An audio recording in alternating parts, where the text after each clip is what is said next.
sobre o levante do gueto.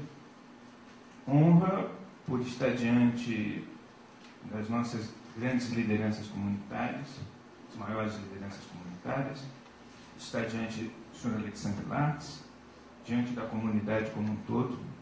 E honra também porque, para mim, e eu acho que para muitas pessoas que cresceram, conviveram desde a infância em ambientes judaicos seculares, o gueto de Varsóvia é um monumento, um pilar que construiu e salvou muitas vezes uma identidade fragmentada, pois mostrava na sua dinâmica, naquilo que aconteceu, a profundidade da identidade judaica e como isso podia ser vivenciado sem medo, para além de qualquer temor, né? Para além da vida e da morte. E realmente, para mim, é também com muita emoção e agradeço muito o convite de estar aqui para falar sobre o Levante. Bom, eu vou apenas levantar alguns pontos sobre a história do Levante, e que são pontos, alguns conhecidos, outros não tanto, e depois fazer uma avaliação geral sobre o que isso significa. Nós temos aqui o gueto de Varsóvia, vocês sabem, ele recolheu, por ordem da ocupação dos nazistas, dos alemães, recolheu judeus de outros lugares da Polônia. Em 1941, ele contava com 500 mil pessoas, em poucos quarteirões, em situação que todos sabem a pior possível. Se estima uma média de 13 pessoas por aposento. E a história do Levante em si, ela começa bem antes disso. Começa na história dos próprios movimentos de reação, dos próprios movimentos juvenis judaicos, desde o princípio do século, principalmente dos anos 20, e de uma massa crítica, de muita insatisfação da juventude judaica nos anos 20, 30, e que gerou vários movimentos que estão vivos até hoje, insatisfação com a situação a qual os judeus estavam submetidos na Europa Oriental.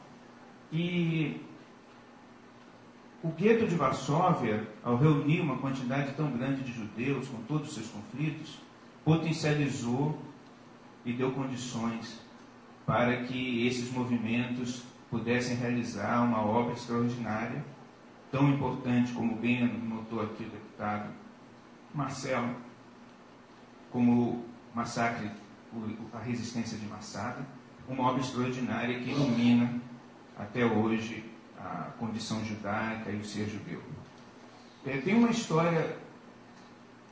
É necessário dizer que houve dois levantes, na verdade. Houve um levante interno, primeiro. Vocês sabem que o gueto era administrado, deixa eu ver aqui a hora para não perder, pelo Conselho Judaico.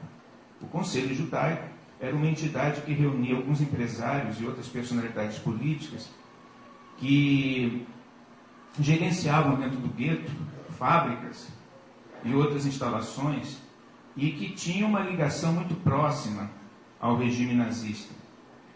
Próxima mesmo, tanto que eles comandavam, eles estavam ligados, o Conselho Judaico controlava a polícia interna do gueto, e estavam ligados ao 13, que era um grupo de espionagem ligado diretamente à Gestapo, o Conselho Judaico. E isso foi uma coisa muito complicada, né? Porque gerou desde o princípio, além do que o Conselho Judaico, você vê, eles cobravam impostos por cabeça, que geravam permanente insatisfação dentro do gueto. Os movimentos juvenis, principalmente os movimentos juvenis, eu digo aqui o nome desses movimentos que surgiram e emergiram nos chamados conselhos domiciliares, que eram conselhos paralelos ao Conselho Judaico, que tinham importância, esses movimentos juvenis, organizaram em março de 1942 o célebre bloco antifascista. Esse bloco antifascista era constituído pelo Rachomé, pelo Poale Zion, dando nas suas duas facções, a de esquerda e a de direita, pelo Erhalutz, pelo Dror e pela Juventude Comunista, do Partido Comunista. Esse bloco antifascista logo depois contou com a entrada do Bund e outros, como por exemplo o Bnei Akiva, também veio a participar desse bloco.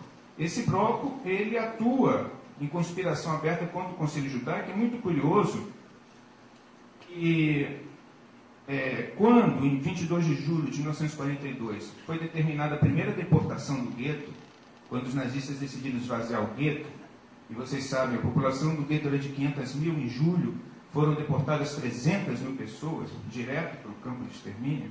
Houve o bloco antifascista, pensou e houve grandes discussões, por exemplo, o Rachomer defendia a necessidade de uma insurreição imediata para impedir a deportação, né? Mas não houve consenso entre as diversas forças políticas.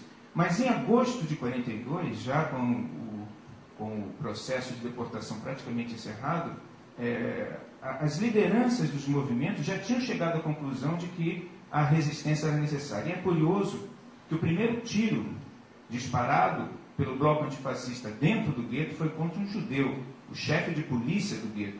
E o primeiro, e coube ao Bnei Akiva, foi um militante do Bnei Akiva, o primeiro a disparar uma pistola dentro do gueto. Em outubro de 42, o bloco se transformou em Organização Combatente Judaica. A Organização Combatente Judaica é a entidade política que vai conduzir o levante. Hoje em dia, os historiadores, há uma quantidade, o volume de textos e livros sobre o gueto é imenso. Hoje em dia, os historiadores dão uma grande importância também à organização militar judaica, que são os dois grupos que vão comandar o movimento dentro do gueto. A Organização Combatente Judaica, que era a frente constituída pelos movimentos, né, do Partido Comunista, o Bnei Akiva, era um movimento que contou a própria história do gueto, são os principais responsáveis pela história do gueto. Mas a Organização Militar Judaica, que era uma organização de oficiais poloneses e judeus dentro do gueto, oficiais do exército polonês judeus dentro do gueto, que tinham ligações fora do gueto, também desempenharam um papel significativo, né? E foram também importantes. Vocês sabem que em janeiro de 43, e aí a Organização Combatente Judaica ela começa a atuar contra o Conselho Judaico. Em que sentido? Execução sumária de personalidades judaicas dentro do gueto que compartilhavam de alguma forma com os nazistas, expropriações dentro do gueto, a caixa do Conselho Judaico é roubada, expropriada, a caixa do serviço de alimentação é roubada e o objetivo era a compra de armas fora do gueto. Em janeiro de 1943, Himmler faz uma visita a Varsóvia, inspeciona o gueto e determina a segunda e definitiva deportação. Vocês sabem que essa deportação, a segunda, nunca se realizou, porque em janeiro de 43 houve um primeiro levante que impediu a deportação imediata. E janeiro de 43 é um ano importante também, porque em janeiro de 43 os nazistas são derrotados em Stalingrado e Rommel é derrotado no norte da África. Então é um momento de muito fortalecimento das forças de oposição ao nazismo em escala global. E em fevereiro de 43, tendo em vista o fato de que a deportação não havia se realizado, o Comitê Combatente Judaico determina o levante. Esse levante, ele tinha como objetivo maior a fuga do gueto. Né? Esse era o grande objetivo do levante, era romper a barreira e propiciar que os judeus saíssem dali e engrossassem as fileiras da resistência polonesa ou outras resistências que se articulavam. Né?